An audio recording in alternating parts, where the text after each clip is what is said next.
Hello, my little sundrops. Today we will be reading Tough Luck by lavender_tea_house. Chapter 3 Marvelous Luck. I won't be reading this entire chapter because I asked for permission before reading the tags and this eventual smut, which I won't be reading. But the rest of this fic was too good to pass up, so let's go. Stanley Snyder was having a marvelous, miraculous, wonderful week.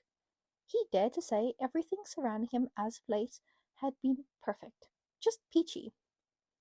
It begun with him being able to pass all his subjects with remarkable notes.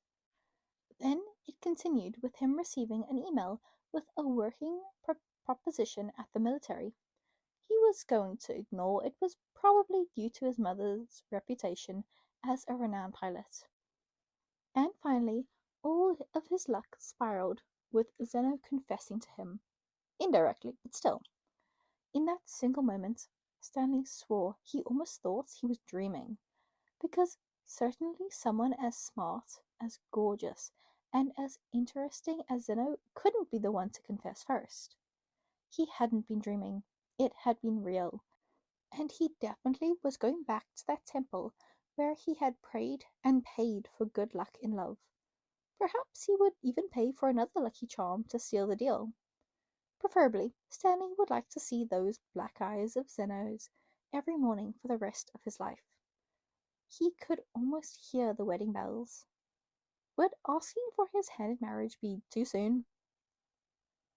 So, if anyone asked Stanley, life was worth living.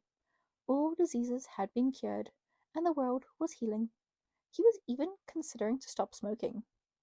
Xeno deserved a partner that lived long enough. A mental picture of Xeno and him as an old married couple painted itself in the back of his brain. Yep, that looked right. Stanley threw away his last pack of cigarettes outside of school and prepared for another day. From afar, Stanley could see Luna and Kohaku getting close by. Their hands were entangled proudly, and before noticing Stanley, they seemed to be caught in the middle of some gossip. Stanley could tell by the way Luna's face was in full concentration. Only in biology finals or telling rumors was she like that. Once they noticed him, Kohaku turned to Stanley and said, "Look who it is. It's Mr. I bagged myself a cutie." Luna stepped in. "Really? Tell us. How could you woo a hottie like Xeno? If I wasn't dating the most beautiful woman in the world, I would have tried stealing him from you." Stanley's gaze darkened. That sure as hell wasn't going to happen. Kohaku smacked Luna lightly. "I'm right here, you know," Kohaku remarked, not even surprised by Luna's shenanigans. Luna gave her a peck on the lips. "Sorry, that was not even a good joke." Stanley rolled his eyes. "Could you guys be any less gross? I'm literally standing here." Kohaku stuck out her tongue and grabbed Luna by the waist. "That's what you get for not even telling us you were going on a date with him. We could have helped you. You let me rely on you when I was courting Luna."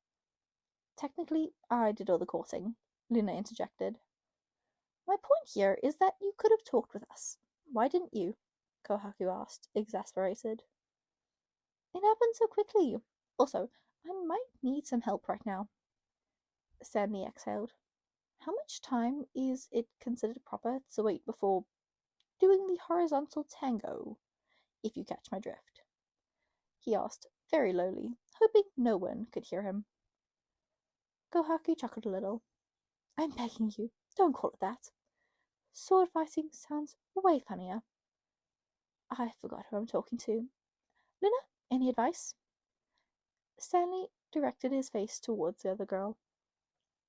Luna considered.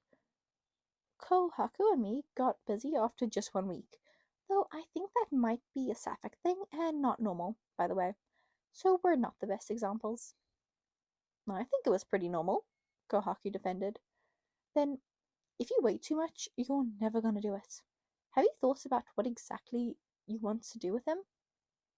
"That's personal," Stanley said. Kohaku rolled her eyes. Oh, please. In this friendship, boundaries stopped existing long ago. Against my best wishes, Stanley murmured. What was that? Kohaku asked. Nothing. So I just do it? Stanley told them. Luna tried thinking about how that would work. Stanley definitely needed some guiding. She answered with, Not really. You should talk with Xeno beforehand. All right, you're both virgins. Stanley blushed. Technically, we both kissed already. Yep, virgins, Kohaku confirmed. I'm trying to act accordingly here. I'm not sure what to do, Stanley told them. Luna regarded him. Want my advice? Talk to him. And mine is to just do it. Why wait? Kohaku said. Stanley kept those words as things to remember later, alongside the mental gymnastics he was currently doing to try to come up with a nice way to tell Xeno without telling him. Things, hopefully, wouldn't turn out so bad. After all, Stanley was having great luck as of late. Okay, so yeah, I definitely cut parts of that out. I go and actually read the fic. I will have it. It'll be linked. If this is on YouTube, it'll be linked in the description. And if it is on A3, it'll be right there. It'll say inspired by at the top. If you missed that, I don't know how.